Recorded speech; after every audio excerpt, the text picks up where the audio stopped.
1979 সালের 17 জানুয়ারি বিশ্রামগঞ্জে পুলিশের গুলিতে মৃত্যু হয় আমরা বাঙালি দলের কর্মী নিতাই শীলের। আজ তার প্রয়াণ দিবস।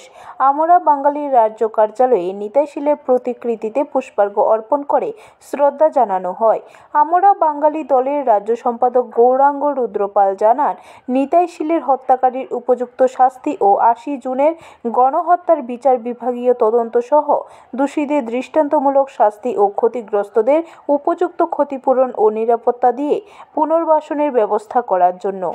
একটা হচ্ছে 1979 সালে আমরা বাঙালি আন্দোলনের প্রথম দধিচি শহীদ নিতাই শীলের আত্মত্যাগের স্মরণসভা। আজকের এই অনুষ্ঠানের মধ্য দিয়ে আমরা তার বিদেহী আত্মার সদ্গতি কামনা করছি।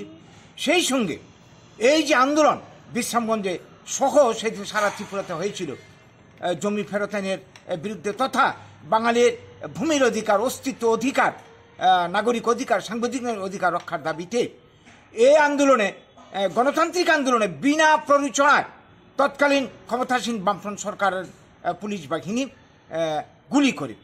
গুলি বর্ষণ করে তাকে নিহত করে এবং আমাদের আরও অন্যান্য কর্মীদের উপর পুলিশি লাঠিচার্জ, অত্যাচার সারা ত্রিপুরাতে সেদিন হয়ে। ব্যুরো রিপোর্ট, খবর ত্রিপুরা।